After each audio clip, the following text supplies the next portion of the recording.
fine citizens of this, for now, planet Earth. If it has changed the time you listen to this, like We're not that slow in uploading episodes.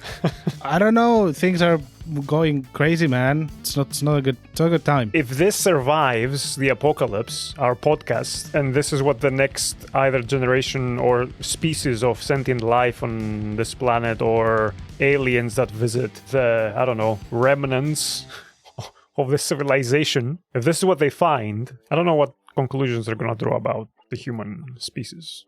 I think if ours makes it and other pieces of art don't, I'll be disappointed. That's a lot of weight on this thing. Right, I'm Space Otter, spelled it correctly because I didn't go to school, blah, blah, blah, blah. Joining me is... VoleMaulder. I went to school, and I still misspell my name. VoleMaulder. VoleMaulder. Small older. Yes. So this is being recorded in July 2025. No, it's August. Fuck, it is August, yes. Ah, Jesus, it's August. In the post-apocalypse of censorship and bad things. I think we're going through it right now, and funnily enough, it's on the surface, starting from Australia. So is this the Mad Max timeline that we're heading towards? I don't know. It's sad because I always wanted to go to Australia. I don't know, man. They have all these dangerous animals everywhere. Stereotypes. Not everything's dangerous. It's full of humans. Oh, well, we live in cities. Yeah. That's why I don't go out. Yeah. Anyway, before we talk about how shit things are, do you want to go over what you've been playing and if there's anything worthwhile to talk about?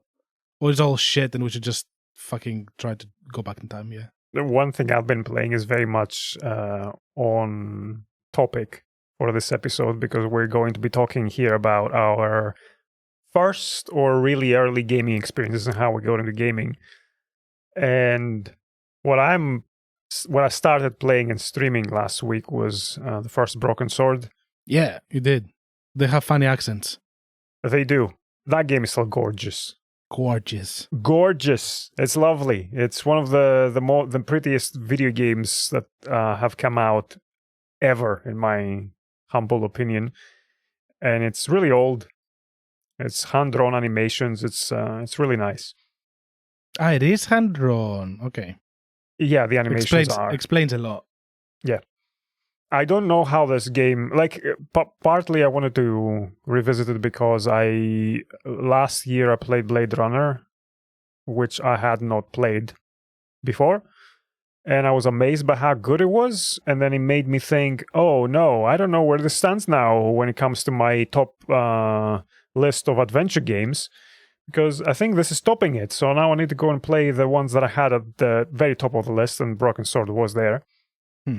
I am a little bit curious to see how we'll stand the test of time in terms of writing, because I had also replayed last year Beneath a Steel Sky from the same creator, same studio. That one hasn't aged very well. When you were playing that, I wasn't exactly feeling like playing it, but with how much you're praising Broken Sword, I'm kind of like, should I just play it? Perhaps you should. It's not really your genre, though, so I don't know if I would recommend I've it. never played that much point and click, to be fair, to know if it's my genre. Okay. Genre? I would call it genre. Genre. Genre. My genre. Yeah. So yeah, I've been playing that. I've been playing Clair Obscur a lot. You did. We've had some discussions already. We have had some discussions. I'm not going to spoil them too much because there's going to be an episode in the future about this. I'm very mixed about this game. I like some stuff. I really dislike some other stuff. I find the combat really difficult, even on story mode. Yeah, fair enough. I appreciate how varied it is, but it is also a little bit overwhelming how even 20 plus hours in it's still introducing new mechanics into the mix, and every character has their own stuff. What is the new mechanics? Well, I'm not going to go into specifics here because I don't want to spoil stuff, but there's multiple, there's different dodge or parry stuff. There Are you talking about the one that starts with a G and ends with a radiant? There's that as well. I wasn't thinking of that. I was thinking more of the there's the parry on the shoulder button, and there's the parry on the trigger, and from different attacks, and then there's the jump parry, and then there's the evade, and then every enemy has multiple different attacks that they do, and then they mix them up during the same combat, and the animations are so intricate and elaborate and complicated that it's very hard to read them unless you get hit multiple times. And until at least with the last patch, they added the ability to replay the combat encounter as soon as you die, which I think is a huge quality of life improvement compared to, well, I'm dead now, or I got into this combat and there's no way I'm gonna win this, so all I do now is waiting to die, and then I go back and continue from wherever the checkpoint is, instead of let's just do the combat encounter again. I do like how you have the reserve expedition members that can come in, but like it doesn't help much. Anyway, it's very complicated. It's not really, it's half clicking with me, and this is making it quite frustrating to go through the game because it has a lot of combat. Well, I guess we're gonna keep our views for the episode. Yeah. Well, for a very brief opinion from me, I'm not mixed on it. I love the game. It very rightfully earned a place in my top games that changed me. I'm extremely warm on it. Warts and all, because there are some warts, but it really did not take away from my experience overall. So that's fair. So I think that's what I've been playing, really. Have I been playing anything else? I mean, I'll occasionally dabble in the Ratchet and Clank when I can decide what else to play, and Forza games and stuff, but we're playing Resident Evil 5 again. Oh, we are president. Yes, we are president. We are president. So, yeah, for anyone that is not following us on the Twitches, we were looking at our VODs of the first time we played Resident Evil 5, and they sucked. Yeah. So we were like, you know what? Let's play it again. And we regret it. Yeah, it's not great. Although we have one stream left. Yeah. Which is going to be, I hope, as better as we remember it, which is the DLC. Yeah. We'll see. All of this will be done by the time this podcast episode airs. So if you want, you can check them out on our co-op channel, VoleMaulder Games on YouTube. And by that point, we'll be probably streaming something really dumb. I'm not going to spoil. Yeah. Well, it'll probably be up by the time this episode is up. So our next game is Anthem. Yeah, we're going to try. We're going to try Anthem. Gonna try. Because it seemed like a stupid idea to go and play Anthem when they decided to shut it down. Yeah, and when it's all over, we'll do a farewell stream. Yeah, on the day that it's shutting. Yeah. I think we should be doing it on the day as it's shutting. Until we can play anymore. Until it just kicks us out. Until it's like, fuck off now, you're out. Yeah. Speaking of games being shut, Need for Speed Rivals is being shut, the online aspect of it, in September, I think. You can still play the offline, single player offline. At least there is a single player offline, so the game in some form exists still. Yeah. Still, shit. It will be really weird and ironic if we end up liking it, Anthem. We won't. What have you been playing? Right. So, yeah, I played Clair Obscur. It's been a while that I played it. I don't know if I mentioned that I played before, but anyway, whatever. Played that. And then I went into a slump. I was not sure what to play, so I finished Persona 5, which took 110 hours. You played 2 JRPGs, man, back to back. What the fuck? Or concurrently? Yeah, I'm not really deep into JRPGs, so other than Pokemon, but I don't know if that counts. But I do Probably need to. Does, I guess. Well, yeah, I do need to delve into them a bit to understand a little bit what the genre is, because I always played more action-y games. Just admit it, you're just becoming a JRPG sicko. I'm That's just what's becoming a neckbeard with no life. Yeah. And the next thing we're gonna be talking here about Xenoblade and Tales games, and you're gonna be doing Final Fantasy I marathons. just want all the anime boobs. Whatever that's anime boobs, I'll be there. And then I'll get a body pillow that's like Hatsune Miku. And then I mean, you are going to Japan soon, so I am going. Is... Yeah. based on the crowd that Japan draws, I don't know if it's a point of pride or whatever, but I don't know. I'm going on the Hello Kitty Shinkansen, so fuck off. I'll be in a pink wagon of a fast train. Yeah. Anyway, yeah, played Persona 5. It was very long. It had a lot of things I liked. My main thing I disliked was it was very restrictive. I could not really do much. Like, I would, you go on an expedition or whatever you call it, an excursion, when you go into the dungeons, let's say. And if you do that, you do nothing else during the day. And it's like, oh, but I want to craft something. No, you cannot. Let's rest now. Let's rest now. Yeah. No, you're tired. You cannot do that. You're tired. I'm in my house. I can play a video game. Can you let me game, please? Please? That's been the thing with Atlas games, not just Persona. I do recall, wasn't there like decisions like that in Catherine as well? I don't remember Catherine. I remember we played it together, and it was hard to beat at the end. Yeah. That game was weird.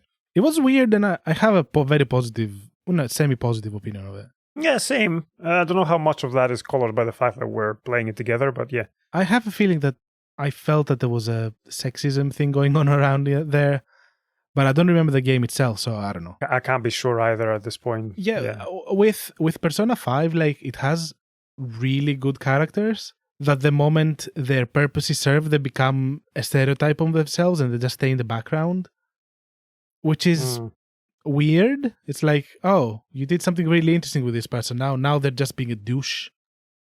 And then, oh, you did a very interesting thing with this person. Now they're being a bimbo.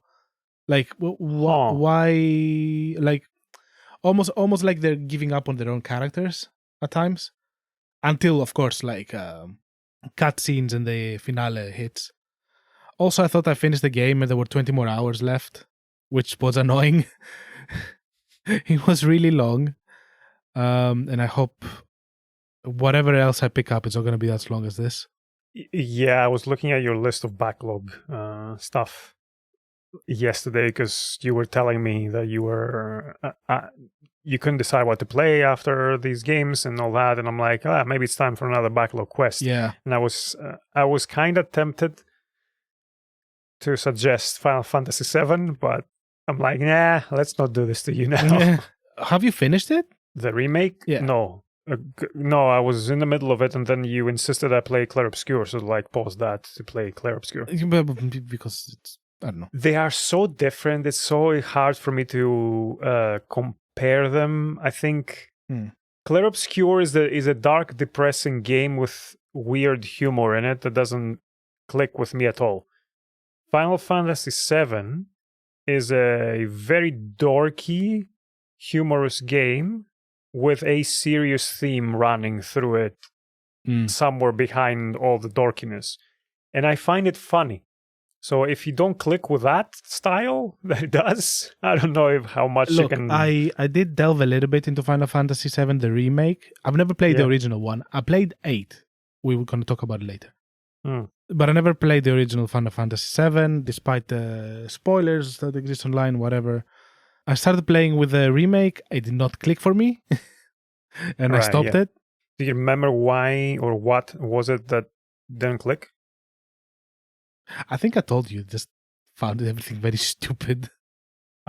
You need to go in with an openness to stupid in order to enjoy that game. Maybe because like everyone talks about how great this game is and how much it's a masterpiece, and when you go in and you encounter something that's like pretty silly and not greatly written, let's say, I was like, no. So I just moved on. But anyway. I get that. You gave me a backlog game. Also, surprisingly, I picked up another game that it seems like I'm probably going to stick with it. Which one? Life of P. Lies of right. P. Lies of P. Sorry, not Life of P. Life of P. Life of Pi is a different movie. That game was good. From the little I had played of the demo, I really enjoyed it. Look, I'm playing it. I'm very early in the beginning. I beat the first boss. I'm considerably worse than when I play Souls games with this one, but I guess I need to learn it.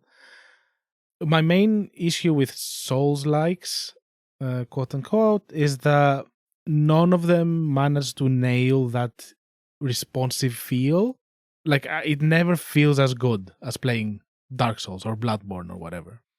Yeah, I have the same. But this one nails it, so I'm sticking with it. Also, the style is really like very different and interesting, and the lore is weird. I mean, it's a wacky idea, like making a Souls-like out of Pinocchio. Like, yes. What? What do you mean?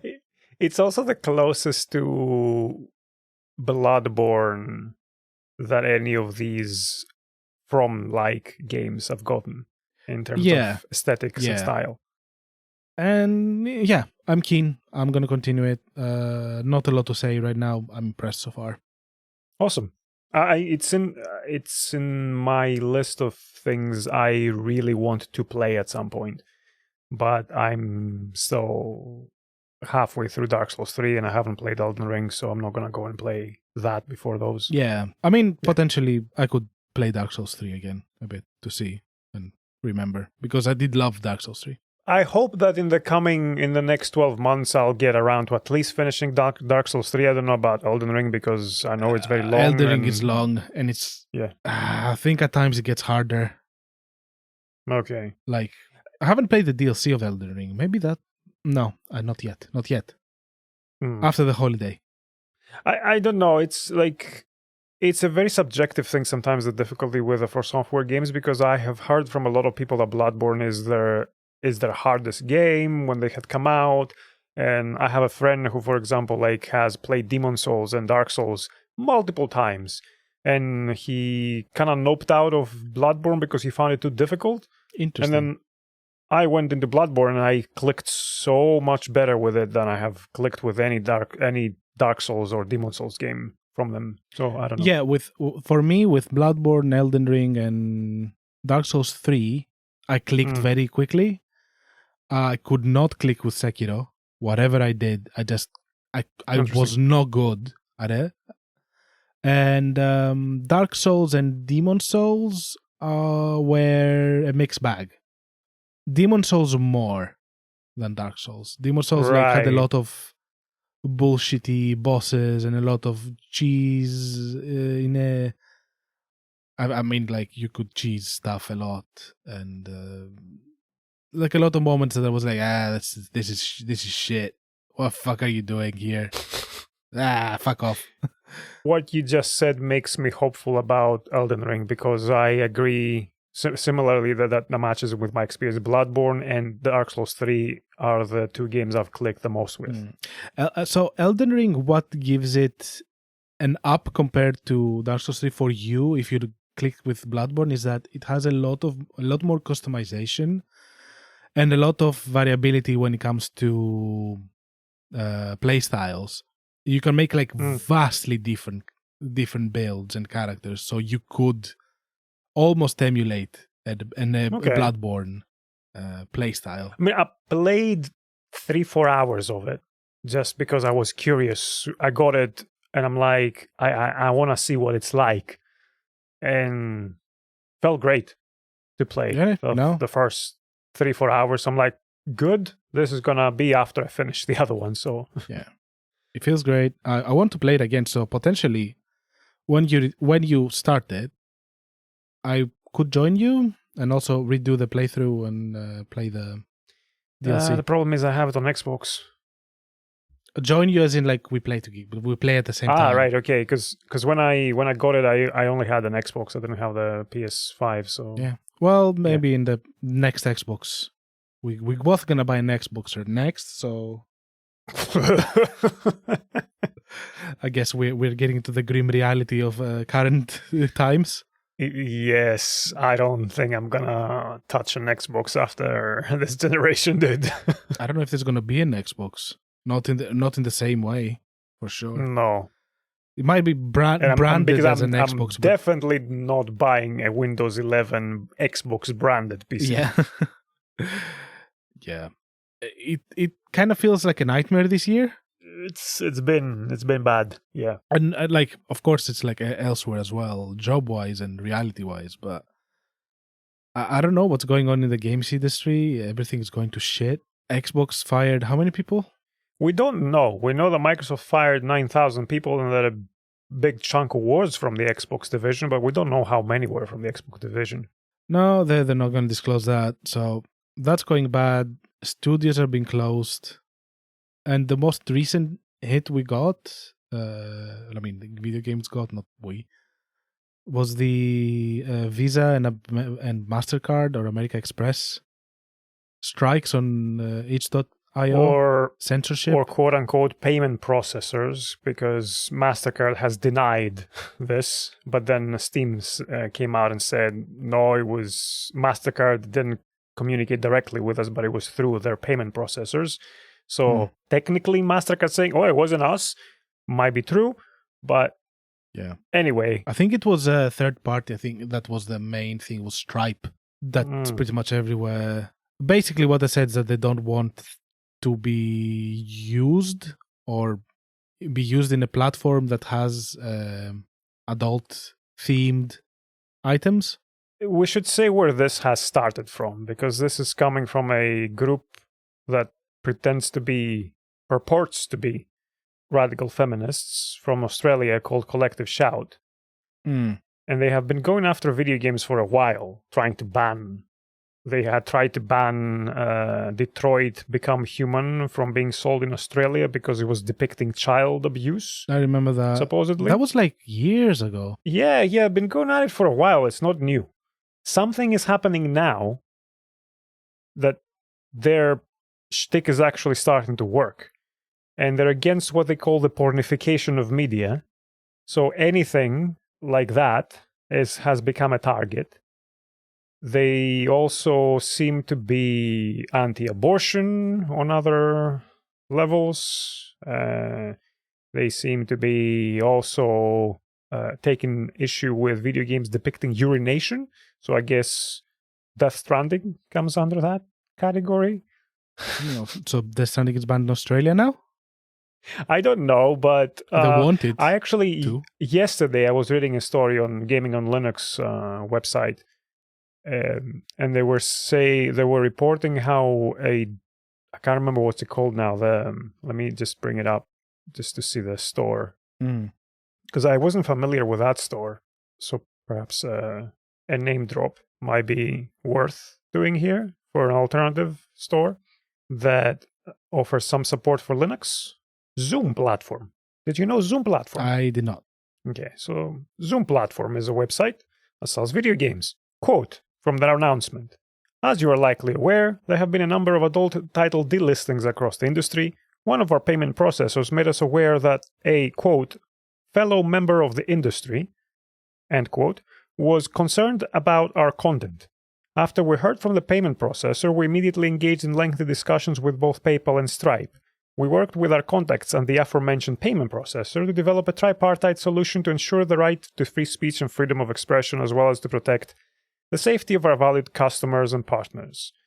In an email to Gaming on Linux, one of their team said they expect the delisting situation to expand further, and in their discussions, titles like Grand Theft Auto, Duke Nukem, and Saints Row were described as potentially at risk.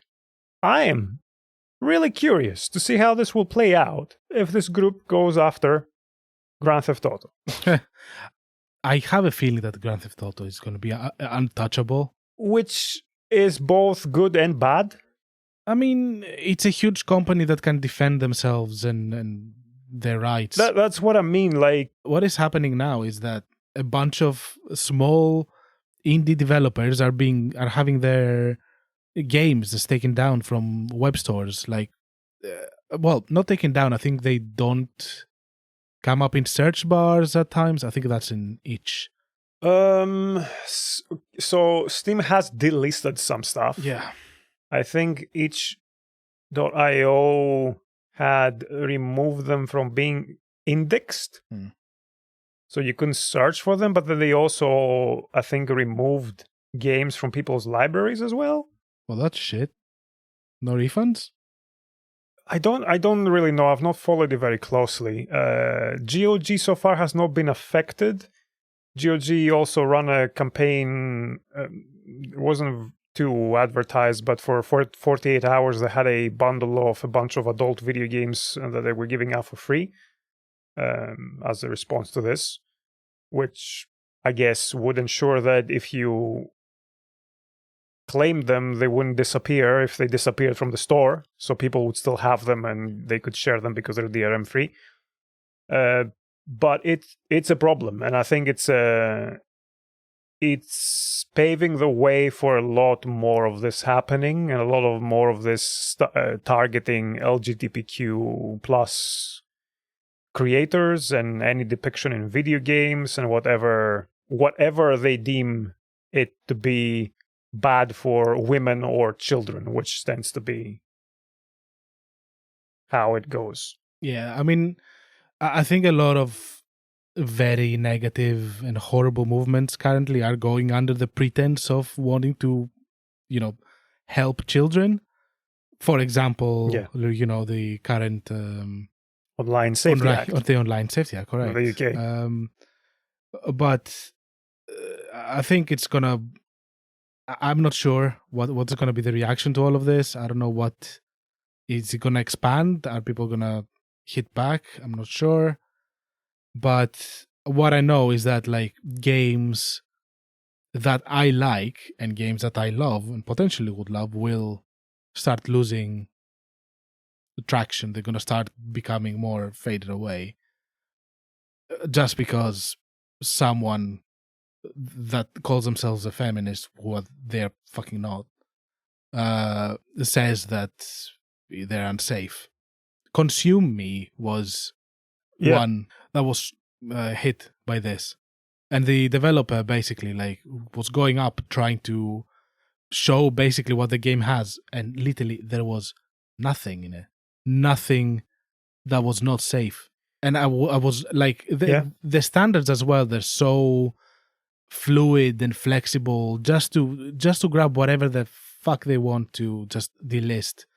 It's so pretentious and dickish, and I think it's one more step ahead. I don't know if I would call it pretentious. I think we're kind of circling back to the era of demonizing video games and D&D for the ills of society, when the ills of society are way, way deeper and allegedly also perhaps connected to the people behind these movements. Also, yeah. I mean, it is pretentious as well because all of this happens under the pretext of trying to, save the vulnerable, protect the kids.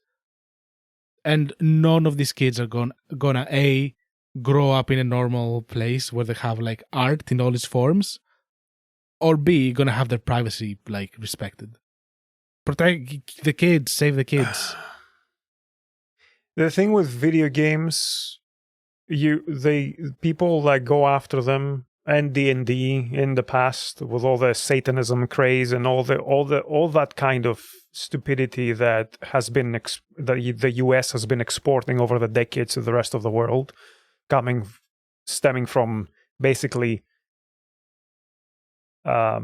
extremist Christians, which seems to be the case often, is that if you look at what they claim that video games or these games cause, or music even, because now you can't listen to Spotify, you can't listen to certain music on Spotify if it has explicit lyrics unless you give them your ID to prove that you're an adult.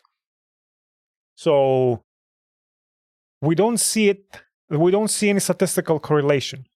Like violent video games come up and people claim that they cause more violence. And you look at violent crime, and the correlation is the opposite. You have, again, access to porn and adult entertainment. Sexual crimes go down. You take that away, what's going to happen?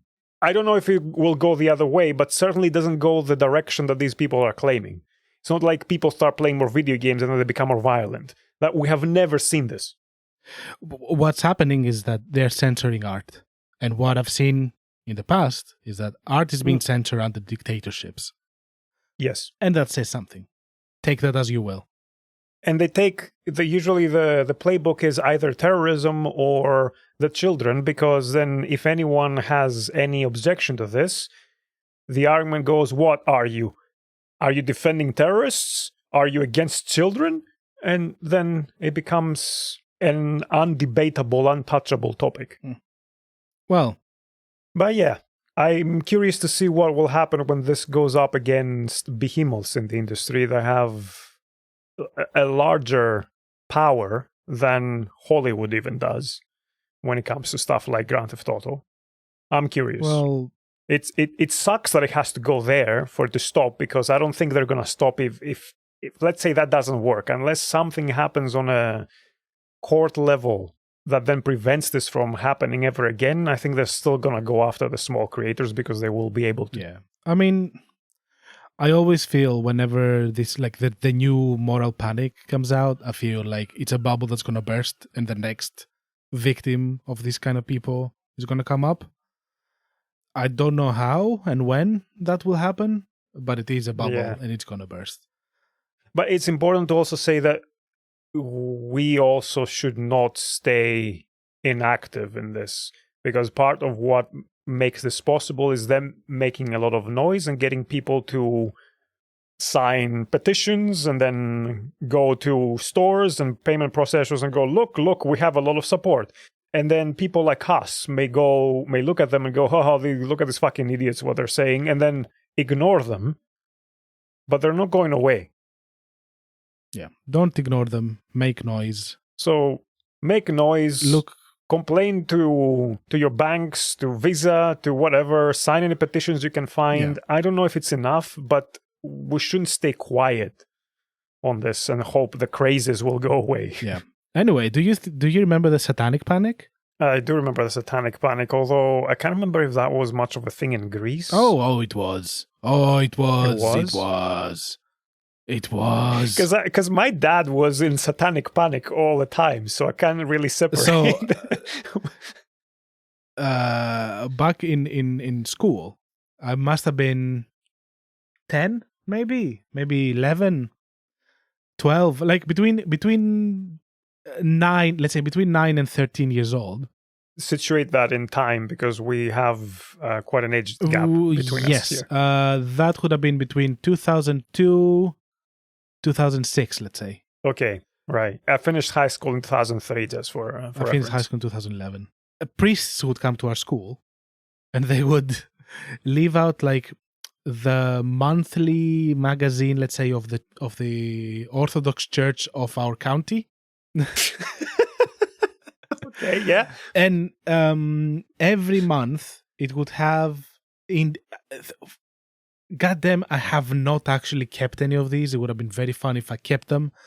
And every month they would have the new Satanic Panic subject of the month. And it was everything I liked. Like rock music. That's always Yu-Gi-Oh, been the case. Pokemon, Harry Potter. Don't support Harry Potter, by the way. Fuck that. Not anymore. Or, well, whenever. Don't do it. Well, at the time it was not bad. It was different. Yeah. The situation was different. Early 2000s, Harry Potter was not bad yet. Anyway.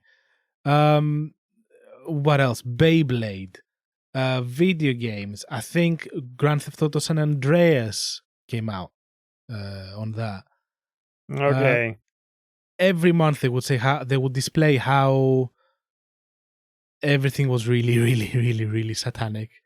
And there was a time that a priest came to our class to talk to us about how bad Yu-Gi-Oh was, and came with cards. I don't know where the fuck he found the cards.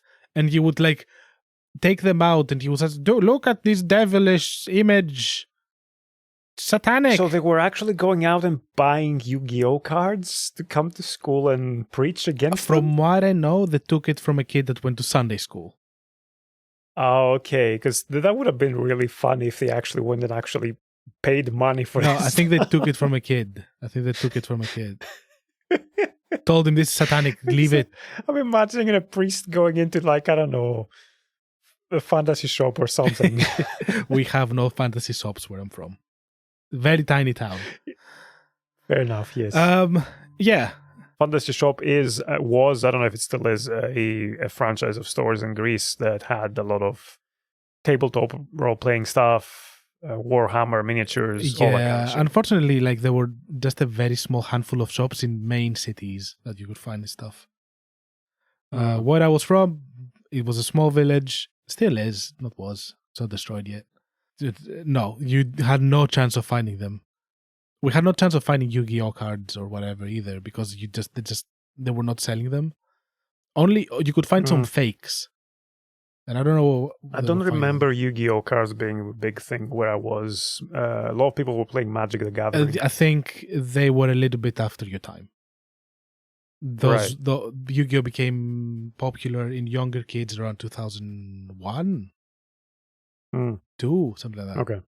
Anyway, yeah, if you haven't caught it yet, we're gonna talk about back then, our gaming experiences and how it was being a Greek child trying to play games. Yeah, I don't remember the Satanic Panic much. I do recall being like having school trips to monasteries or churches and getting a couple of church magazines from there with my friends and going through them, and then they're being filled with stuff about metal and how metal went under, satanic music and stuff like that. And I remember thinking, oh, these are really funny, and in my mind there were just weird shit that was coming from the church in little niches. I don't remember it being on the level of gaining such cultural traction that some of these movements seem to have gotten in the US at different times,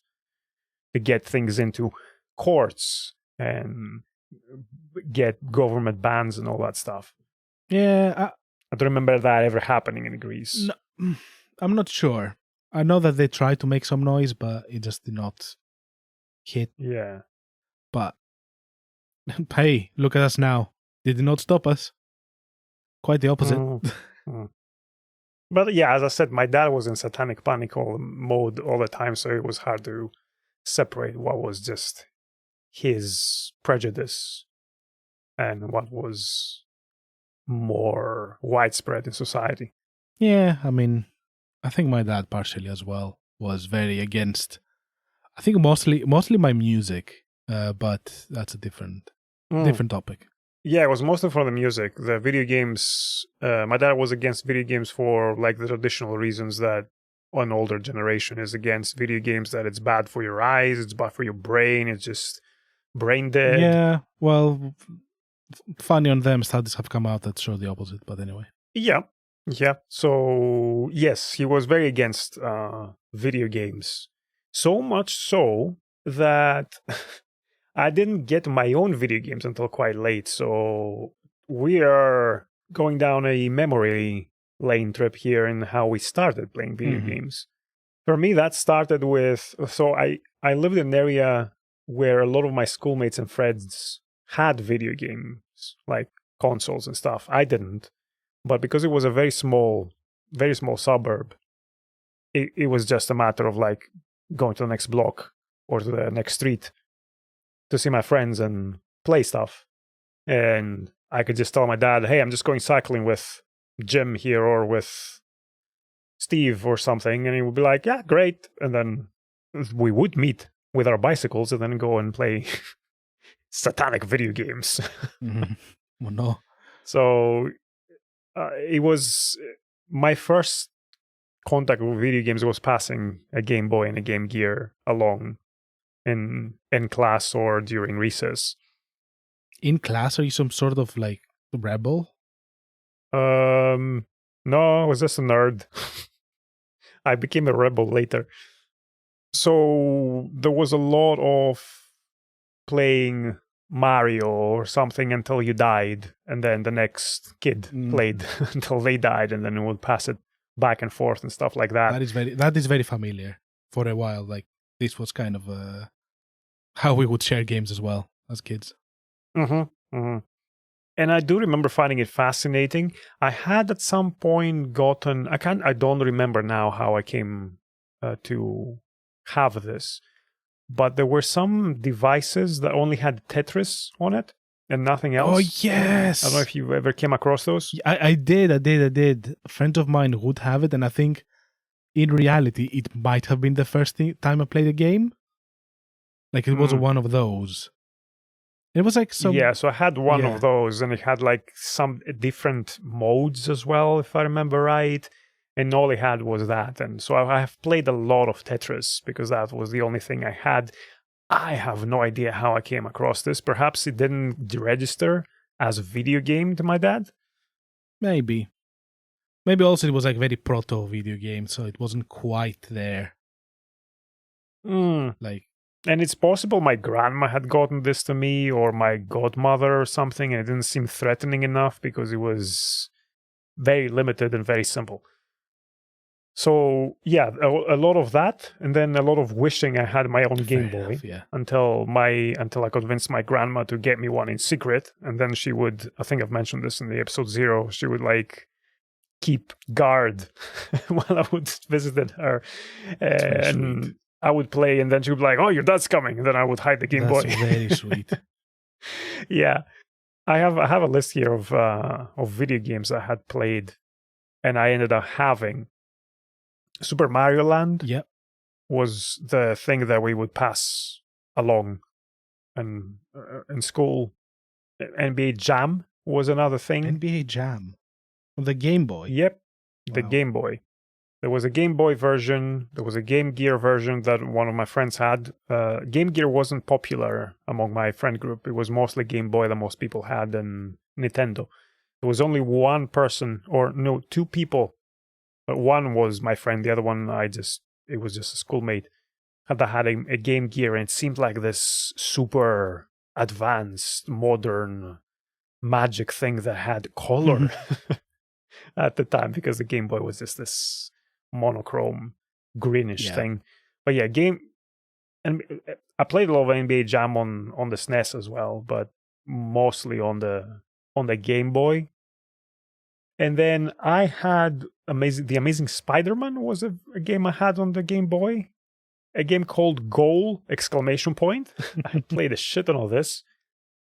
And Judge Dredd was another one I had spent a lot of time playing on the Game Boy. This was a game that haunted my childhood because I could never get far enough before my batteries would run out. So I had never finished it. Well, there was no saves. And I think I was too young to... I think I was just too young to understand how saves worked on this system with this game. Fair enough. So I would always play up to a certain point. Then the batteries run out, and then I would have to start over. So I was trying to get through it as quickly as possible, and I was dying, and I would have to restart. And then anyway, this is... this game still haunts me. maybe it's time to revisit it so you beat it. I think I revisited it at some point in my late teens, and I was like, this is not very good. And this takes me to a pattern that I realized going through the video games here that I played as a child. Because the other stuff I had on the Game Boy was a Stargate game. Stargate? That was... Oh. Yeah. So I watched Stargate on TV, and I watched stuff like, what was it? Sequest, I think was called, and Star Trek when I was a kid. And I saw Stargate in a store. And mind you, back in my day when I was a kid, there was no internet around, easily accessible. And of course, any limited money I had, I wanted to spend it on video games, so I wasn't buying magazines either. So I had very limited knowledge of what existed other than what my friends had. And most of my friends had stuff like were other platformers or fighting games. Like there was a lot of Mortal Kombat. I had Mortal Kombat 3 and then Ultimate Mortal Kombat 3 on the SNES. There was Killer Instinct. There was Street Fighter. And I didn't, and sports like football and NBA games. And I didn't really like those. Like I played them because I wanted to play video games. There was some fascination with the medium. But what I really wanted to do was play mysteries and explore like stories and environments, and that wasn't really there. Like I remember at some point I had gotten the SNES with Super Mario World, and I played a bunch of it. It was very difficult. I could never get far enough, and I wasn't really interested in it. I would see the over view map that it had, where you select the different stages. And I remember being curious about what is there, and then I would go there with a stage, and I'd be like, nah, it's not really interesting. I want to find something. So I traded it with a friend with Donkey Kong because it looked prettier to me as a child. That was the same disappointment. Eventually, where I came across to find video games that I liked was the PlayStation, with, funnily enough, Broken Sword and Resident Evil and Final Fantasy games. Although Final Fantasy games were like in the Nintendo consoles as well. It's just my friends and my schoolmates never had any of those, so they were only interested in playing like competitive stuff or platformers, and I never really clicked with those. So I would go into stores and look at the art, the cover art or descriptions or something would seem familiar, like Stargate, and then I'm like, oh, I'm gonna buy this. And then I convinced my grandma to go get it, and then I put it in the Game Boy, and what the fuck was that game? A Tetris-like thing. No. And I was so fucking disappointed. And then, yeah, I traded. Thankfully, the store let me trade this and exchange this for Darkwing Duck, which I played. That was a good game. I think was so. It? I remember it being good. It was one of the ones I got given. I'm looking at the Wikipedia here, and the game rankings aggregator is 71%. So, and then it has 56, 4.6 out of 5. Nintendo Power had given it 3.875 out of 5. What decent, the fuck? I guess. Yeah, 3.875, man. Game reviews in the 90s. More numbers for nerds. Yeah, and then I think the game I had played the most was Lamborghini American Challenge. You mentioned the Super Nintendo. Episode, yeah. Lamborghini Challenge. I had revisited this occasionally during my teenage years, and then I think the last time I hooked up my SNES was perhaps 2005, and played a little bit of this just for nostalgia vibes, and then I'm like, all right, this kind of hurts my eyes now because they looked terrible. Yeah. And then, I eventually, I convinced my dad to get me a PlayStation. That sounds like a challenge. It sounds like a challenge, but it was I managed to negotiate getting that instead of getting me a guitar, because I wanted a guitar and he didn't want to get me a guitar. So he ended up getting me a video games console in order to not get me a guitar. Weird. He was so terrified of me becoming a Satanist through metal music. I guess he must have thought, well, if I get him a console, he'll have to hook it up to the TV in the living room so I could keep an eye on him. Oh, mission failed. Well, yeah, I did end up playing a lot of Gran Turismo and Colin McRae Rally on it, and he had no issue with that one, at least. So, and I wasn't just doing it to appease him playing those games. I actually loved them. Fair enough. That was when I actually started seriously getting into gaming. Yeah, because I could get video games that I was actually properly interested in and fascinated by, and where what I'm still playing, which is a lot of interactive stories with exploration, mystery solving, and occasionally horror, and really dumb horror, as Resident Evil was, and then Silent Hill. And that's where I started also seeing the medium as an art medium rather than a thing you go to your friends to play with in the same way that you play football or sports or something like that. And it went downhill from there. And it went downhill from there, yes. And I'm still playing Broken Sword. Well, I'm still playing Pokemon, so... Well, Yeah. I don't know if I'm gonna play Pokemon now with the Switch situation, so... Great. My only regret, which is not a real regret, I suppose, because I didn't have much control over it, is that I never got to play Chrono Trigger or the early Final Fantasy games on the SNES, because I think it would have been mind-blowing for me as a kid to play something like To Chrono be fair, Trigger. there are moments now in time that I'm really considering a SNES. Just finding a used one. There was so much good stuff on it. And I'm also like, occasionally I wonder what my gaming life would have been like if I instead had a PC, because the PC did have the games I wanted back then. It's just the consoles didn't really. Okay, there were the Japanese RPGs, but that wasn't really what I was into. I think I was yearning. I was yearning for point and click adventure games and computer RPGs like Baldur's Gate eventually, and Planescape and stuff like that. I don't know how much of that I could have processed and understood as a kid, but I mean, also a lot of it was coming in at the same time as I was learning English. Like, okay, to go to my time, let's go a bit probably forward in time. I don't know. I'm probably forward in time because I'm thinking like mid-90s that this was going on. 93 to 94. Yeah. These memories from like our early primary school, and then I got the Super Nintendo the year that the PlayStation came out. So quite late. And then a year later, I got the PlayStation. I think... Okay, so I got the Game Boy Color first. Before that, I would have been playing in some friends' houses, but not like an extensive amount.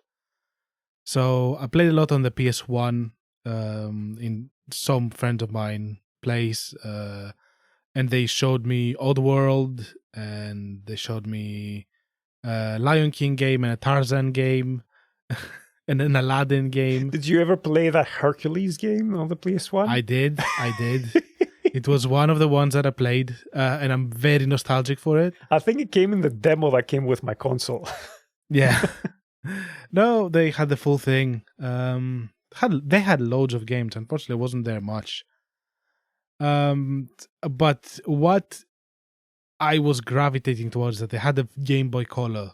And at the Game Boy Color, they got the brand new Pokemon Silver at the time. And I really, really wanted that. I was like 7, maybe 8, when this came out. Your first handheld console had color. That seems amazing to me. Back. Yeah. Yeah, it did. I mean, I've seen like friends of mine would have the block of a Game Boy, the greenish one. Yeah. And they would have Mario in it and everything. And I've played all of that. But I got the Game Boy Color first, so I would have, like, I started playing both old Game Boy games and newer Game Boy Color games. And so as a consolation prize almost, because at the time my parents were getting divorced, my mom got me a Game Boy Color with Pokemon Gold at the time. I was mind blown. I was like literally like I could not believe my eyes in what was going on, which seems like so quaint at current times. Yeah, but like you were a kid, and also I can perhaps understand a bit more your still fascination with Pokemon, if that's how you were introduced to it? Yeah, it was a time that it was very negative for me. And suddenly I was able to enter a different world, a world full of like amazing creatures and the quest, and you could go and become like a grown adult by yourself, and you could find all these different little animals that I was fascinated by. And I had my favorites, and I would play this game over and over again. I swear, I think I've spent more than 2,000 hours on this game, like loads of time, because I never stopped playing that game until I was like 14. Wow. Like I kept going with it. Like a lot of games would come in, and even the PlayStation 2, but I would always return to Pokemon Gold. Yeah, I can understand that. Yeah. As you're contextualizing it like that, yes, it would have been your safe haven in a way. Yeah, it was comfort, but like I also think it's generally a good game for its time, of course. Like, of course, the yellow and red and blue cards from the Game Boy also appeared a lot there, because I managed to actually get my hands on, I think, yellow. I have no idea what these colors mean. It's the different Pokemon games. So Pokemon Yellow, Blue, and Red came out in the Game Boy, the old one. Okay. Yellow came as a tie-in with the anime, which is shit, because like it tied you to have Pikachu in your party at all times, and Pikachu would not evolve. So you always had a Pikachu, whatever you did. But it was cute because it was out of the Pokeball, and you would move around and you can talk to him, and he tells you if he likes you or not, and it starts liking you over time. So you create a relationship with your Pikachu and stuff. But anyway, like I started with Gold, so I'm still obsessed, let's say, with Pokemon. I don't think they reach the same height as they did back then. Like they're definitely not being innovative at all. Innovative? Anyway. I think the most recent time that I felt like the Pokemon games did something new was with a side game which was called Legends Arceus. That's been curious to me, looking at it from the sidelines, because I have no interest in Pokemon, so I've never followed or played them. But I remember one that came out in the Switch that was criticized quite a lot for how bad it looked. That must have been Pearl, the Pearl and Diamond remakes. Or no, actually probably was the Sword and Shield or Scarlet and Violet. Yeah, I don't think it was a remake, the one I'm talking about. I think it was a new game. Well, they've been criticized a lot of it because they're just not pushing the games like enough. It seems to me like this is a huge franchise, so surely there's enough capital behind it. They're just not doing it. Yeah. They're just not doing it. Anyway, yeah. Yeah, of course, I didn't only play Pokemon Gold, even though it took most of the time. Eventually, I graduated to Pokemon Platinum, which was the same kind of game, but there was animations of on the Pokemon. Oh, it was mind-blowing. I mean, for the time, yeah. Anyway, on the same console, I also eventually got my hands on several other games, but my collection never expanded too much. Like I think that I had like maybe 8 games, and they were rotating, and some I abandoned. So I got Super Mario Brothers, and I was playing that quite a lot. I had beaten it multiple times at the time. Wario Land 3, I freaking loved Wario Land 3. Also, it was a very easy game, if I remember correct. Like, you were not really dying. You were just, if you got hit, you just, I don't know, got turned into goo and you wait a bit. That sounds very weird. Forgiving for one of those games. Yeah, I remember like early on, you would just like, I don't know, someone would hit you and you would turn into a zombie for 5 seconds and that was it. Like, not dying. I'm not sure though, like, I don't remember it too much. I got my hands into a Harry Potter, basically a Harry Potter like turn-based game, like an RPG. All right. It was like as a kid, like I liked it, but in retrospect, it was pretty shit.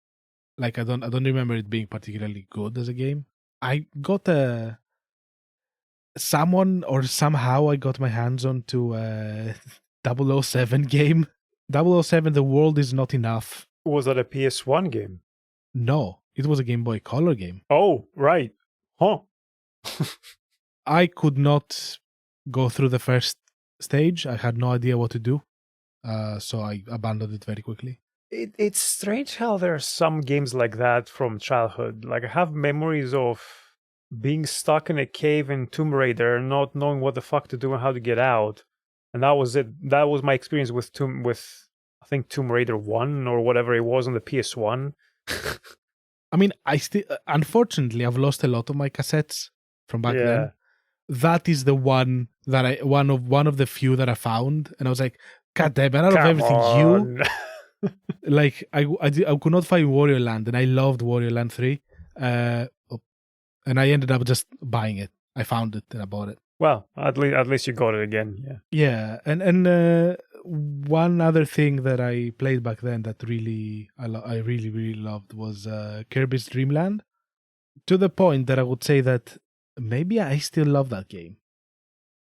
Have you revisited any of these recently? Yes, I was playing. Also Mega Man, but I don't love Mega Man. Oh. Sorry, I think Mega Man 2. Yes, and I was gonna bring that up before because, like 3 meters away from my face, I can see that Game Boy that I found. I brought over. It works. It works. So your original. It's not like you went and bought another Game Boy. You found your Game Boy. It's my Game Boy. It's the original Game Boy I got when I was 7 years old. That's awesome. And it works. And the Pokemon Gold cassette, I have it. The one that I had when I was a kid. And I need to change its cartridge battery, but it works now. It's great. And thankfully you didn't leave some batteries in it that leaked and ruined everything. No, I did not. I was smart enough to take them out. Unfortunately, the right move button is a bit rough, so you need to really press it for it to work. But I need to just open it up and probably clear it a bit. Yeah, it might be an easy fix. Yeah. Sadly, my Game Boy was stolen along with all my games, so I could never go back. And I had it was one with a clear case that you could see the insides. Mm-hmm. It was really cool, but it's never felt right to me to go and buy it again. It's like, this is not my Game Boy. Yeah, no. Game Boy is a serious little machine. Also, I don't know if I would actually enjoy playing stuff on the Game Boy now, so... I do. There's like such a comfort in it. Of course, like it's not... I don't play on it too much, but having it and it working is like a blessing. I'm very happy with it. Yeah, I get that.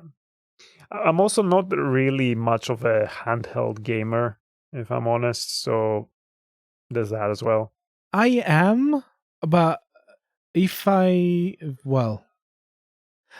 is restrictive. That's the thing. Like handhelds, especially at the time, they were very restrictive. They could not run too much. They had limited like controls and everything. So there's so much you can do. But I had a good time. You can hide from your dad. You can hide from your dad. Well, I do not have my dad around, so whoopsies. And then when I moved, so we moved to the small village that I mentioned earlier. I started going to a friend's house that had a lot of games as well, and he had the N64. Nice. I had a friend with an N64 as well. I want an N64. And he had, let's call him Nintendo 64. What? You don't know this meme, kid? Ad? No, it was a kid getting a Nintendo 64 as a present and going bananas. No. Okay, you look it up after we're done. If anyone gave me a Nintendo 64 as a present, now I would go bananas. Yes. I would be very happy. I cannot like it's gonna like I would be very, very happy to get a Nintendo 64. Yeah, I think I had referenced this as a joke when you lent me some money to buy a PS5, but I guess that reference flew over your head. But there you go. Okay. Whoops. Sorry. He didn't hit. Anyway, we would play Super Smash Bros. Like Smash Brothers on it so much. Like it was stupid. Like I would go there. It would suddenly be midnight. We were like 10 or 11 or something, and we would just still be playing the same shit. And it wasn't a lot. It had like what 8 characters, five stages or whatever. Nothing much. I would just take Pikachu and I would just continue play. Like we would not stop against the PC, like against the PC basically. Also, those controls were shit. Awful controllers. I've never played the game. If you're referring to the controller was fucking weird. The controllers was huge. It was huge for my small kid hands. Not just that, but like 3 handles with the analog being in the middle. What the fuck? Yeah, I was holding like the middle one and the right one instead of like, and I was just leaving the left side completely out. It's like makes no fucking sense. What species did they make that for? 3-armed one. Yeah. I think they were like, it was kind of a move for more. Like, oh look, more controller, more game, more controller. So, yeah, yeah, and basically like it was a kind of a fumble. But Smash Bros. On it was great. It was a great game. I remember having a lot of fun. Did he have like Super Mario 64? We just played Smash Bros. Okay. Like he would put some things in, we would just immediately gravitate to Smash Bros. I do not know why. Ah, well. He had Majora's Mask. I never played it. I just was going back to Smash Bros. Yeah. Anyway, I'll play Majora's Mask now. And that basically made me want a console, made me want to be able to just sit on the TV and play. So I started whining to my mom. Like I kept going for about 2 years, and it happened eventually. Oh wow, that took a while. I mean, took a while in my case as well, but yeah, it was a constant one. I acted depressed a bit, and eventually she caved in. I don't know how she did. You couldn't threaten your mom with becoming a metal guitar player. No, I was not quite at the guitar stage yet. I think I got the console around 11 years old or something. And I got it as a bundle with Ratchet & Clank 2. Fuck yeah. And holy fuck did I love Ratchet & Clank 2. Wow. That's another game I played over and over for like years. Yeah, that is a very good game to get with your console. Yeah. Then later 3 came out and somehow I found it. I don't know how, because like I think we mentioned before, where I was, you cannot find games. Like we could not find games.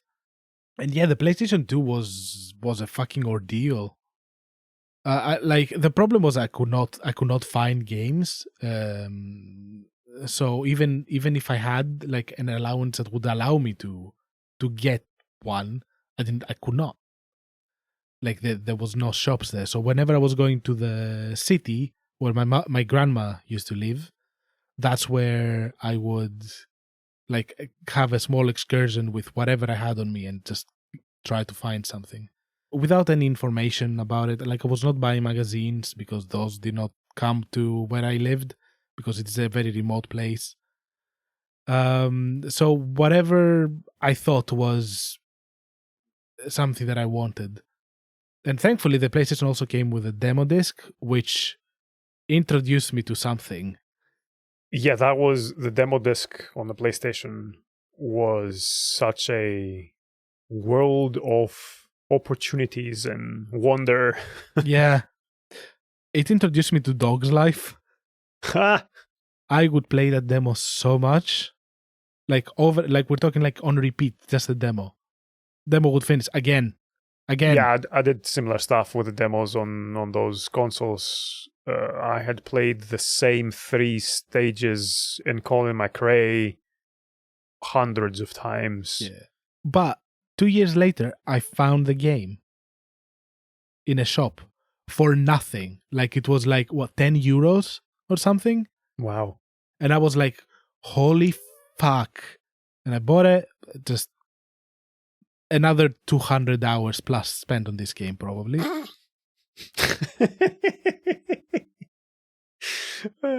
It's funny because I discovered A Dog's Life. So PS2 for me was late high school and then a lot of my late teens and early 20s. And at the time and where I lived, there were video rental places like for DVDs and VHS. Yeah. And two of those that were in my area, or near my area anyway, had a huge selection of video games as well. That's We're talking great. That's so lucky. hundreds. Yeah, that's great. Yeah, it was amazing. And then I would go in and I would be like a kid in a candy store or like a kid in a video store, I suppose. And that was my transition from like buying the PlayStation magazine just for the demos because it was cheap enough to be able to afford the magazine once a month, and it would still get me something to play and discover, and I would get a little bit of information and know what to look for. And then eventually I started going to video clubs, and I would have to binge video games because there was no otherwise the cost would rank up. Yeah. Would add up a lot, but so which I didn't love doing. Yeah. So I used them mostly as a tester and then just save money for eventually buying the game. Yeah, I remember later in life with a friend of mine, but we're talking like now in 17 years old or something. I think we rented Gears of War 3. So we had to binge it, and we binged it together over a night, basically. And we returned the next day for like 2 years. Thankfully, like a lot of the older or less popular or more obscure games were on a weekly schedule for the rental. So it was, I don't know, €2.50 per week or €3 per week. And a week is a long enough time for someone who doesn't have a lot of responsibilities to spend on a game for €3. Yeah. But yeah, the new stuff, the popular stuff were, I think, €2 per day or something like that. But those were usually like the FIFAs and the NBAs and Grand Theft Autos that everybody wanted to play. Yeah, I mean, where I was, what was mostly popular and everyone had the PlayStation for that was for a FIFA or a Pro Evolution Soccer. Right, that one, yes. And I didn't like any of that shit, but I was not, because I did not like it, I was not able to like play with my friends that much. Same. Yeah, so eventually I found like a middle ground with FIFA Street. Because it was more arcadey and fun, and I was able to hit people without being like, penaltied, let's say. I mean, that's exactly why I liked NBA Jam, because it was just bonkers. Yeah. And that's why I think for me FIFA Street kind of worked, because it was just, I was able to just go a little bit crazy with it. It was still restrictive, but yeah. If you ever get a Nintendo Wii or Wii U, you need to find a copy of FIFA 10. Okay, why? Because you could tackle and shoot the ball by like waving and thrashing the controller around. Oh. And it was a very violent game as a result. And it's the only FIFA I have genuinely played, and you could play 2 versus 2 online as well. So one of my friends would come over and he would spend fucking hours over the weekend playing with, I don't know if we're playing kids or what, but if you scored the goal, you whacked the Wiimote and it did like a horn sound, like, and then the other one would do the crowd, so we would just go like idiots. Wow. It's honestly, that game is one of the most fun I've had playing a game. All right. And I can't believe it's a FIFA game on a Wii, but there you go. Well, I don't think they're trying anymore. Yes, I think the thing that made it actually fun was that they did something fun with the platform they had and the unique. Maybe we would like playing the Mario soccer game, Mario football. Like, I'm gonna say something here that's gonna get a lot of people riled up. So calm down, take a deep breath before you listen to what I'm gonna say. Being contrarian, fucking. I fucking hate Mario. Like what? Knowledge forms? Yes, it seems like the most creepy, uncomfortable design of a video game character I've ever come across. It's like a fucking giant baby with a mustache.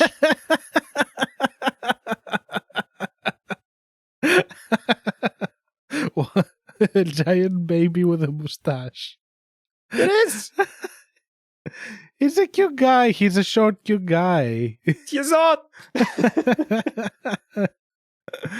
To be fair, like what I'm 100% on the side that I think he's majorly overrated, and there are better franchise holders for. Luigi is a better character. I like Luigi more. I do like Luigi more. I think there are better franchises in Nintendo that could have been bigger mascots. Like I don't know. Birdo. I was mostly gonna say Link and Zelda. Okay. The Metroid and Kirby. Fucking Kirby is great. Kirby is cute. There was a Wii game. We're getting a bit way further into our gaming lives here because the Wii for me was, I don't know, mid-20s at that point. Was it mid? Yeah, I was getting to my mid-20s for the Wii. I got in 2007. I think I might have seen that Kirby game when you played on the Wii or something. You might have, yeah. The one that was out of yarn. Ah, yeah. Yeah, I remember that one was great. Very, very simple. Like, it was a game for kids, but I appreciated the aesthetic. It seemed to do something fresh, and it actually looked cute to me. Man, now I want a Wii too. I enjoyed a lot of the motion control stuff on the Wii when it was done well and creatively. Yeah. And a lot of that stuff obviously came from Nintendo. Some stuff came from, funnily enough, third parties, which you wouldn't expect it, like the Silent Hill Shattered Memories, like the reimagining of the first Silent Hill, I think was done well. Yeah, I played that. I can't say I loved it. It's not the best Silent Hill, but I was struggling with the motion controls, to be fair. Yes, I think it takes a bit of buying into the weirdness of motion controls to just roll with it until you figure it out. I think I was very open-minded when it came to it because I don't know, it seemed like a thing that could add to immersion and make things more fun. Like, I was all for Nintendo Wii. We joke a lot about how I'm anti-Nintendo and how I need manly video games and stuff like that, but I generally had a lot of fun with the Wii. It's one of my favorite consoles. Fair enough. And this is the only time you'll hear us talk about Nintendo that much, as extensively. I mean, I don't know. I don't know what's going to happen. The Switch 2 is it's doing great. People are getting it a lot. Of course it is. But people don't care. But the situation with the physicals is, I don't like it. The situation with the licenses of, like, you buy the license and not the console, I don't like that either. What will I do to play the new Pokemon games? I don't know. I'm not happy with the situation at all. So who knows? I get you. I have very similar difficult feelings when it comes to Xbox because it's been a platform I, in the past, invested a shit ton in because of the 360. I did not have another Nintendo console since the Game Boy Color. But with this, I got the Switch, and with that, like, I managed to get back into it. So perhaps go backwards. Perhaps go and get a Wii or something. That's probably what I'm going to do. I mean, there are other Pokemon games that I haven't played, and a lot of other Nintendo games that I haven't played that are good. So, yeah. I don't know. Maybe Wii, Nintendo 64, I was thinking as well. I don't know. Because with the Wii, you'll have all the GameCube library available to you as well, natively on it. Yeah. And it has a shit ton of games. So, yeah. I would say Wii U, but that console is a weird one. I have it, and I got it really late. I think the Switch had already come out. I got a Wii U from CX in 2019. Does the Wii U have GameCube as well? I want to say no. Then probably I would go Yeah, Wii. that's like I got the Wii U partly because I wanted to have something as weird as the Wii U, and I had a lot of credit on CX, and I'm like, I don't really want to pay a lot of money for a Wii U. I paid £10 for it. Fair enough. The games I was interested in at the time, most of them were not on the Switch, and I think I had already decided that I wasn't gonna get a Switch. So it was Xenoblade Chronicles X I wanted to play. I wanted to play Zelda Breath of the Wild, which was on the Switch, but like, all right, it's on the Wii U and it was fine. I wanted to play Zombie U. Oh yeah, actually, right. I remember it was not bad. Yeah, it was It used the Wii U very effectively. Then they tried to move it to the consoles later, and it just does not work. No, it's just a boring game. Yeah. So like it was the controls that made it pop, let's say. Yeah, and funnily enough, we shit on Ubisoft a lot, but some of the more creative and fun games on the Wii as well came from Ubisoft. Yeah, but those are the small, let's say, experiments that they do with not a lot of budget. Ubisoft puts most of its money to very big placeholders like your Assassin's Creeds and everything, and they have done this for like decades at this point, and it's boring. Do you want to hear what's ridiculous? I'm looking at my bookcase back here with the Wii U games to see what else I got. I have 2 Call of Duty games on it. I mean, sure. Just because it seemed funny to me to play. I don't like Call of Duty, and I've not played many games. Most of the Call of Duty games I played them on the Wii and the Wii U because it seems funny. And you can play them with the Wii. That's the other thing with the Wii U that I liked. You can still use the Wii motion controllers on the Wii U for Wii U games. So Pikmin 3, you can play it with the Wii Mote. You know what? I played Pikmin 3 recently. Fucking love it. I have only played the demo. I really like Pikmin 3. Okay. It made me want to play the first and the second one, which are out in a bundle in the Switch. And I also have 4 that I haven't played yet. Were you ever into the Crash Bandicoot games on the PS1? I played them on the PS1 because of friends having them, and I kind of sucked at them. And then on the PS2, I borrowed Twin Sanity, and that was the first Crash game I beat. And then I played 3 as well, and I like that too. You know what? There's Crash Bandicoot 4, and I think we have it on the Plus. Should I play that? If you want, like I was never a Crash fan. As I was saying earlier, like the platformers never really clicked for me. And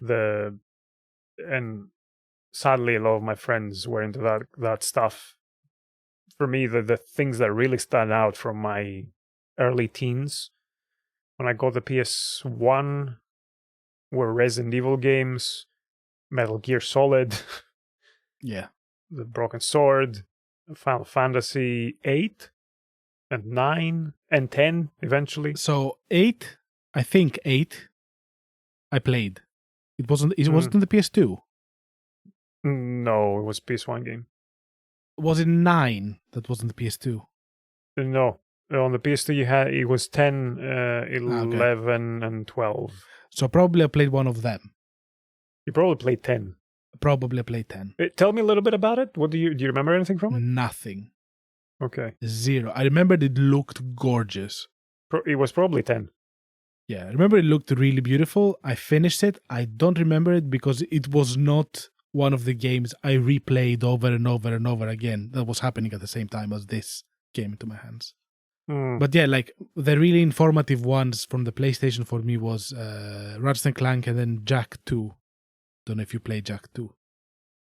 Not back then. I eventually played Jak 2 on the PS3. So that also really hit for me. I kind of found my niche with PS1, playing kind of adventure games and, well, loosely, because I don't know what, survival, I suppose, survival horror stuff and racing games. That was basically what I gravitated towards. Do you know about survival horror? Something funny here. So we had a chain shop in Greece. We still have it, I think, called The German. All right. Germanos. Yes. Took me a moment to kind of connect the German. and but yes. And for a very brief window, they opened the chain shop in my hometown. Somehow. Oh. And they brought one game for the PS2. One. Well, other than the FIFAs. Res. No. A bundle of Obscure 2 and the fuck out of here. And Silent Hill 4. It's like the best thing to ever happen in that little place. And I got that. It was, I think I paid 30 euros for it.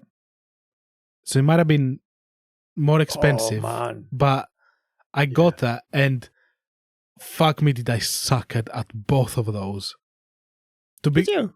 To begin with, I was too fucking scared to play Silent Hill 4. How old were you? I think 13 or 12.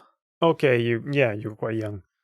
Like, and I was also at the time that I was watching horror films, actively watching them, and I was fine. I could not play a fucking horror game. I mean, it's different. Yeah, and if you remember, like, also, like, later on, when we were at the university, and PT came out, I needed you to be in the room to play it. Because I could not. I mean, PT is a very effective it is. Video game. Rest in peace. Well, since then, still on my console. Yeah, I know. But since then, I have actually like gotten much better with horror games. So now I'm able to play them. Yeah, to the point that you actually finished one that I couldn't finish because I could not stand it. It was so good that I could not stand it. It was just too scary for me. Oh, Alien Isolation. Yeah. Alien Isolation is a very fucking good game. That was supposed to be... There's supposed to be a sequel. I don't care. Oh, okay. Fair enough. I really like the Alien franchise to the point that if we're staying like in the past, I stayed awake one night when I was 8 and I watched Aliens and I could not sleep. I have stories like that. I was reading a lot of horror stuff when I was a child. Oh, I read a lot of horror as well. Yeah. But I wasn't 8. Trying to remember now, I might have been, hang on.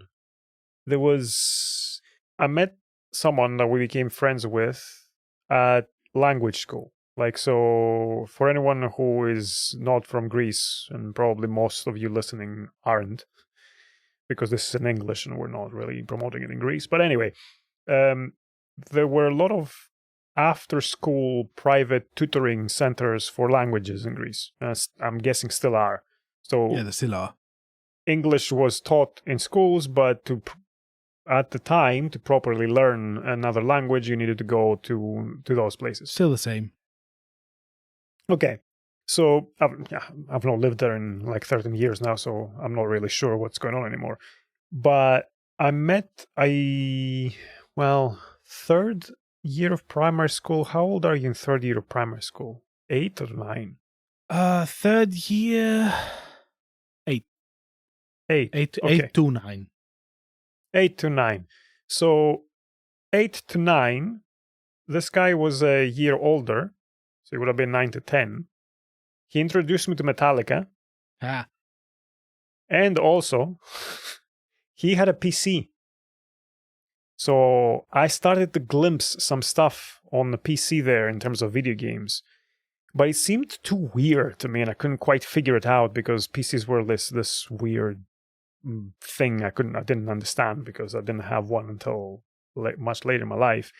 But the other thing that he introduced me to was he gave me Ride the Lightning, which changed my life. Yeah. And also, he had an encyclopedia of the paranormal. Oh, That had a lot of shit in it. Was it also? Did it have also like different alien species in it? I can't remember. The things that have stuck with me were stories about Vlad the Impaler and werewolves and other shit like that. It's great. I don't remember aliens in it. Because I don't remember how a friend of mine got their hands on a... Maybe it wasn't paranormal. Maybe it was supernatural or something. A friend of mine got like his hands on some kind of like encyclopedia of like conspiracy alien-y shit. Great shit. Like I was so fascinated by it and believed me too, nothing. but I had fucking nightmares out of it. But this also kind of stoked my interest in playing horror games. Yeah, fair enough. I mean, that's why I'm obsessed with horror now, because as a kid, I loved, apparently, I loved shitting myself at night. I was a hardcore kid. Like at 6, I think my first horror movie was It, the TV series thing, the TV movie. Okay. Which if you're 6 years old and you watch that, it's fucked up shit. But I watched it. Yeah, I don't know if at 6 years old is a good idea to watch this stuff. I did not have anyone looking after me at times. Yeah. When people were out, I was just putting on whatever the fuck I wanted. And I watched it at 6, then I watched, I think, Jaws, and then at 8 I watched Aliens. And when Blair Witch Project came out, I was very young and I thought everything was real. I was on the fence about that one. I think I chose to believe for a little bit that it was real because that made it more effective as a film. But there was a part of me that I kind of tried to ignore that was telling me this is all set up, man. Yeah, when... But I was older than you at that point that came out. Right. I think I was last year of middle school. Yeah, I think I was 9 when I watched it. It was in our local video rental. And I watched that. And then I think I was a little bit older then. I think I was 13 or whatever. But like that's the next time I got fucked up by a movie. I watched The Descent. And that fucked me. I don't think I've watched this. Whoa. It's very... I remember a video game on a PC called Descent. Nothing. That was some kind of 3D flying combat thing. No, nothing to that. Nothing like that. Right. No, that was some cave expeditioners going into a cave. Descent, not Descend. Sorry. Huh? No, the game was Descent, I think, not Descend. But yeah. It's about some cave expeditioners going to a cave and something is in there. But like it was very effective because the lighting was all like natural. So it was all flashlights. Despite it not being a found footage movie, it was just like a normal directed movie. But they used very good lighting and everything was extremely effective as a result. Fucked up. I could not sleep. But anyway, I never managed to finish Silent Hill 4. There's going to be an episode in the future about gaming nightmares that I want to talk about. As in like... nightmares we've had from playing video games. Or like literal nightmares. Literal nightmares, not like, oh my god, this sounds like a nightmare. Well, okay. I'll need to think about that. Because I have a very funny, thinking about it, nightmare with Obscure that kept happening for a while. A bit of a teaser, I suppose, but I've had occasions in my life where I've played. There's this, I'm going to get a little bit nerdy here, so bear with me. There's this thing called game transfer phenomena. So this idea is that you play a video game and then you hallucinate, or you can, like, it starts from mildly applying video game concepts to life to all the way to hallucinating stuff, like, I don't know, seeing Tetris blocks falling in front of you as kind of as an after effect. And have you ever had something like this? Certainly when I was a kid, media was blending a lot in my life. These types of hallucinations are quite common with people, so it's not something odd or weird.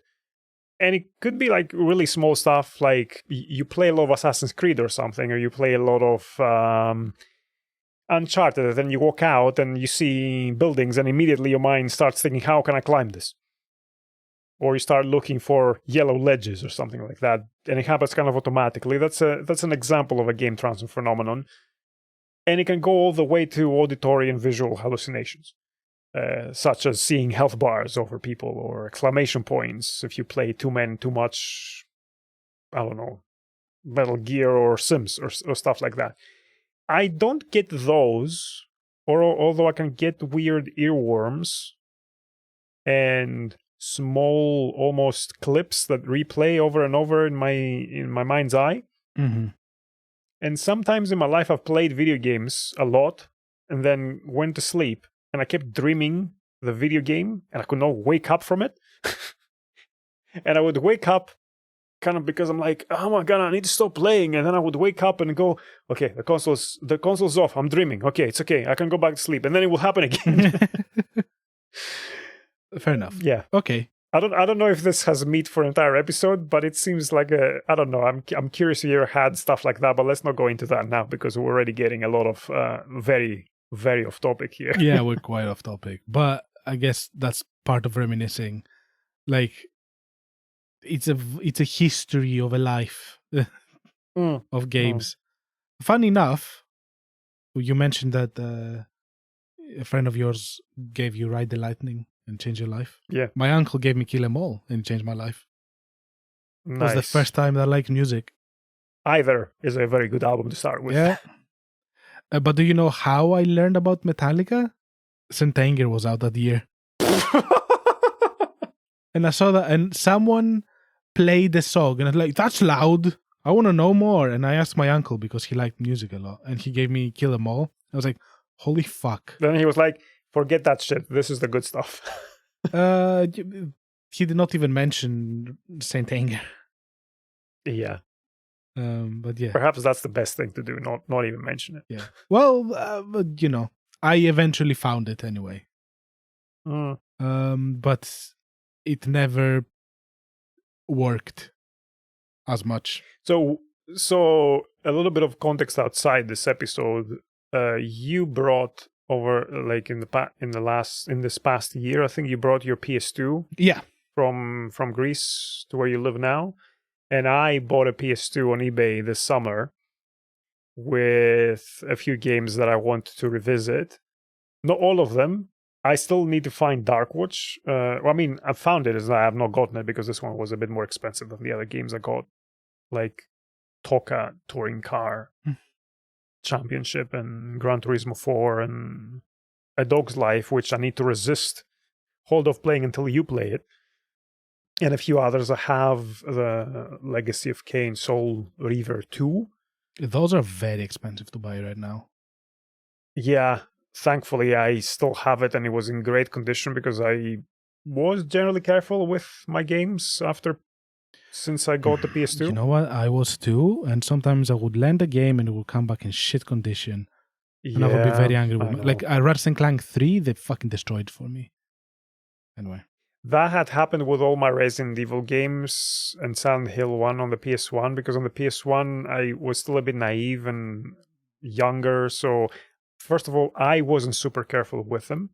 And B, I would lend them to my friends in order for them to lend me their games. And then some of them weren't really careful with anything. Yeah.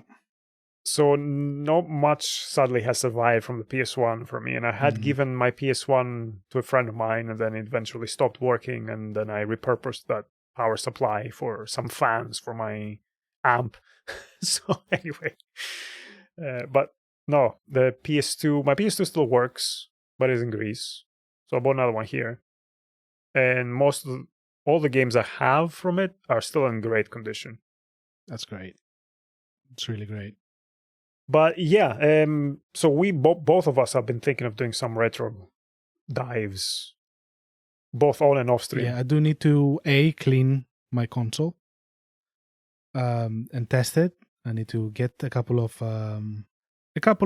let's say bits that I need to expand with. But other than that, Yeah, they're old consoles, so we Yeah. need you do need some extra stuff in order to connect them for streaming and to modern displays and stuff like that. Yeah. so I will be revisiting on the original console that I had as a kid, some on stream in time, Mm-hmm. including Dog's Life, Yeah. which I think like as a I don't know, we nerds, we like lists, and at times that we talk about what is our top tens of all time and whatever. And Dog's Life Mhm. for me is there. It's the best game ever? No, but it informed me a lot. Yeah, and we both played Little Kitty Big City recently, and we both thought of A Dog's Life playing that game. The one I'm really looking forward to revisiting is Shadow of Memories, which is a very weird game, and it looks terrible now. I checked it out to see to see what it looks like now. It's like, oh my god, this is horrible. But I remember it so fondly. I have replayed it so many fucking times because it has multiple endings as well. I think it was the first time I played an adventure game, because this is really an adventure game, but it was in 3D that had multiple solutions to stuff and multiple endings and multiple pathways. I'm really curious to see if that will stand the test of time. The voice acting is atrocious. Well, Yeah, a different time. so And I think it's Konami, back when Konami was making a lot of good video games. making actual games and not pachinko. I mean, they have gotten back into games now. We'll see. I'm not hopeful. I have just started playing Silent Hill 2 as well. I didn't mention that earlier, but I really want to play it. I will say, as a final thing here, I do really miss having manuals and opening a box and Yeah, having stuff in it. it felt like a big deal having a little box in your game. And the console boxes were nothing compared to PC boxes, because like I remember, like, do you remember the PC game boxes that were like these giant things? Yeah, I do. Yeah. I do. But I'm reading the cover here of Shadow of Memories, and it has a quote from CVG: 5 out of 5, a thinking man's masterpiece. ... if So let's see if that is like, okay, hang on. The fuller quote is on the back. A thinking man's masterpiece. Without doubt, this is a brilliantly conceived, wonderfully executed video game. And then from the official PlayStation 2 magazine, we have 8 out of 10. Spooky, unnerving, and darn right brilliant. Wow, spoopy. Yeah, because my curiosity with this particular game was I had played it so much when I was a teenager. I have no idea if it was good or not. I mean, also when you're young, you just get drawn in by minuscule shit. Like, oh, Harry Potter, I like Harry Potter right now. Let me buy the game. It's crap. Like, no, it's a fucking surprise. So. Oh, that game that you meant on the Game Boy. No, I did that again. I bought like a Harry Potter, I think, and the Prisoner of Azkaban tie-in game for the PlayStation 2. Oh, there was one on the Wii that my sister played, who doesn't play video games, but of course you could do your magic with the Wii mode and stuff, and I think that was the thing that really got her. I mean, that's a good way of using the remote. Yes, to the point that she asked me to give her the Wii because she was coming out. She was coming to my place to play it, and she really wanted to keep playing it. And it's like, let's just take the console, play the thing, binge it. Great. Right. So we've gone a bit off topic. We've gone a bit long, because it's funny how right before we start recording, we're like, let's try to keep it under an hour. And I'm looking at the timer now, and it's coming up to 2 hours. Man, it's a life. It's hard to talk about all of this without like going into depth and because like everything just comes up when you start thinking about the past. Yeah, it was a simpler time. Obviously, we were kids. Yeah, I did not have to worry about being able to pay for the video games that I want to play. I was just whining. I just didn't have any. I didn't have any, or I was whining until I got one. Yeah. I'm so grateful that I had friends around me with consoles and stuff, even though our tastes differed massively, because I got glimpses of what video games could do, and I kept insisting on exploring the medium more because I'm like, surely there must be something more here. If this is what can be done, surely some people have done more, and I was right to assume this. Same. I think before we started recording, I told you that I did not get a lot of touch with video games between the ages of like 14 and 19, basically. But the fact that I saw so much when I was young kept me interested. So when we met and I got back into video games because you had consoles, and then I had a little kind of a better PC, so it could take some video games. It was when I started being like, fuck yeah, this is actually art. I was not just a kid fooling around. It was actually like things that were enriching my life in a positive way. Yeah. And it really switched my view on video games, basically. And the way I see them now is nothing sort of like as valuable as films or paintings or whatever. Yeah. It's just because it's so technologically based, like it can be very unfortunately tied into capitalism. Yeah, and to people that are more into the tech rather than the art of this medium. That interlinking can be quite problematic and sometimes limiting. However, I think the great thing is that video games right now are so much more approachable from smaller creators that this is when we're starting to get the real fucking shit, I think. It's funny you say that, because to close this circle and go back to the Game Boy, when I was looking up to find the games that I was playing, looking here at a game like I'm looking at a page for Amazing Spider-Man for the Game Boy, right? Uh-huh. Programmer, one person. Composer, one person. It was under big companies, though. Yes, it was developed by Rare and published by Nintendo. It's just that games were so small and so simple that you could make a video game in a year with very few people. That's not what Spider-Man is now. It's probably the most expensive video game that Sony has ever made. Hey, and it's still good, but it's problematic, though. It's not because it's not art. Sorry, like I really enjoyed Spider-Man 2. I really did. I genuinely thought it was a great game, but there is something else that clicks when I play games like I don't know, Outer Wilds, or the demo that I played for, going back to that, the demo that I played for Consume Me. Something else hits there. Something personal, something... I mean, sure, like that Spider-Man game on the Game Boy, I don't know. I mean, it is art. I'm not gonna say it's not. It has different goals and different focus than something like Consume Me has. Let's say it's easy art. It's a broad stroke. It's a wide net. More people will like it. Yeah, I think it's also where it differs for me is like that is art that is meant to entertain.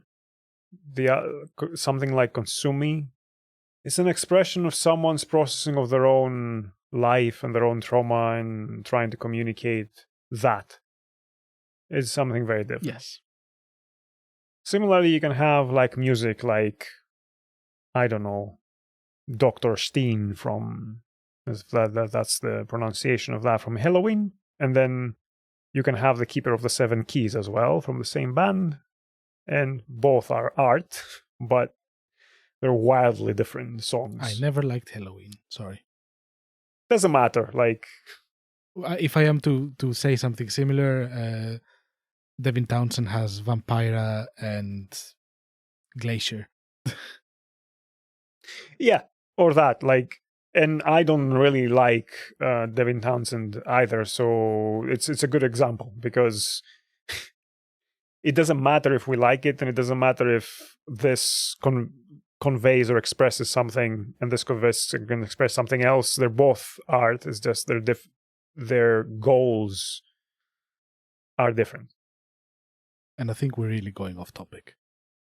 Yeah, with video games it's a bit more complicated on the level of something like Spider-Man. But anyway, there is also the nostalgia factor and what it meant for us during that time. And we were kids, we were more easily impressionable and impressed. We didn't know much. We had no sense and knowledge of context in terms of politics, economics, cultural factors, all that kind of stuff, labor issues. Yeah. Maybe if we were in our 30s and 40s in the 90s when there were these things coming out, we would have had different things to say, and we'd be looking at, I don't know, the Pong and going, "Oh man, that was simpler time." Maybe we wouldn't give a shit about video games. I don't think that I would have been keen to go into a medium if my reference point was Pong. It would be like, oh yeah, that's a fun pastime. It's like darts.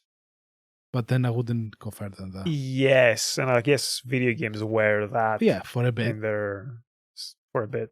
Arcades and stuff like that. And I was never really much of an arcade.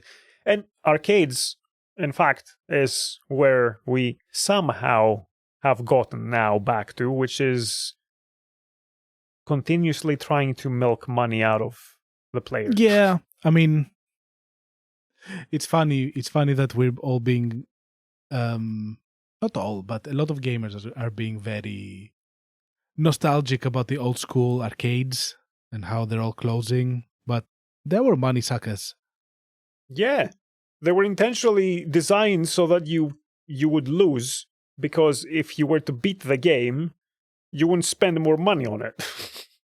That said, like, now that I'm going to Japan, I'm definitely visiting some arcades. Will I play too much or spend too much money? Probably not, because I just don't want to waste my time there. But I want to have this feel. The feel of being in an actual working arcade. And smell the sweat of gamers. You mean like a venue, not just the machines? No. An actual, like, big arcade. Okay. Like, there are some that's surviving in Japan, and I'm gonna visit. I had the fortune, I suppose, that there was an arcade somewhere near where I lived. No, literally never seen one before. Yeah. I also want to see those, like, people that are in Japan that are very into Just Dance or Dance Revolution, and you go there and you see them like pull some moves, and it's like, what the fuck? And I want to see this live. I want to see someone play Dance Revolution. Fair enough. Fair enough. Right. So let's wrap this up, because we'll be going on for ages here and getting again off topic. Yeah. I hope you've enjoyed coming down this trip to memory lane with us. And we'd be curious to hear some experiences from other people from other places in the world that are not, if you happen to be listening from somewhere that has not been represented a lot in discussions about video games or even pop culture, about how video games are and your experiences getting into them. Please do share. Yeah. Like, this is partly why we do this, to have interesting conversations. Yeah, and if you're listening to this, like, I'm curious, like, do comment your thoughts on an email. Like, what was your first game? What was the first game that you got and you played, and why was that important? I like Pokemon. I'm the big boy. I like Pokemon games. You know, when I first evolved my Quilava to when I first evolved my Quilava to a Tiflosian, I started screaming. I think my only scream that I remember is accidentally formatting my PS1 memory card when I was on the 4th disc of Final Fantasy VIII. Shit. And I had to replay that whole shit. But hey, I made better decisions in terms of leveling up the second time, so I learned something. There you go. I spent that summer binging basically Final Fantasy VIII to get back to where I was while listening to At the Gates. So that was my A childhood. great combination. Right. Thank you to everyone who's helped us make this possible. You know who you are. I thank my cat. Check the links below. Thank Space Otter's cat. Yes. He's there. He's an asshole. And if you want to catch us live, we are on Twitch with our usernames, and we have YouTubes and a common YouTube as well with our VODs. Give us stats, analytics. The line must go up forever until we're all dead.